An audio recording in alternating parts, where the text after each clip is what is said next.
நாட்டின் முக்கிய சுற்றுலா தலங்களில் ஒன்றான லங்காவி தீவில் அண்மைய மலேசிய தின கொண்டாட்டம் தற்போதைய பள்ளி தவணை விடுமுறை காலத்தில் சுற்றுப்பயணிகளின் எண்ணிக்கை 39 விழுக்காடு வரை சரிவு கண்டிருப்பதாக கூறப்படுவதை ஆட்சிக்குழு உறுப்பினர் ஒருவர் மறுத்துள்ளார்.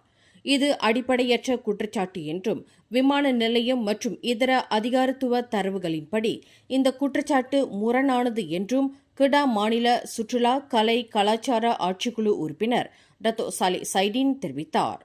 கடந்த செப்டம்பர் 11 மற்றும் 12 ஆகிய தேதிகளில் தொடங்கிய பள்ளி தவணை விடுமுறையில் சுற்றுப்பயணிகளின் எண்ணிக்கை வழக்கத்திற்கு மாறாக அதிகரித்துள்ளது. சுற்றுலா ஏற்பாட்டாளர்கள், ஹோட்டல் நடத்துனர்கள், வாடகை கார் நடத்துனர்கள் மூலம் இந்த தகவலை அறிய முடிந்ததாக அவர் குறிப்பிட்டார். மேலும் செய்திகளை தெரிந்து கொள்ள கீழே இருக்கும் பெல் பட்டனை அழுத்துங்கள். உங்கள் மகிழ்ச்சியை வெளிப்படுத்த லைக் மற்றும் ஷேர் செய்யுங்கள். தொடர்ந்து திசைகளோடு இணைந்திருக்க சப்ஸ்கிரைப் செய்யுங்கள்.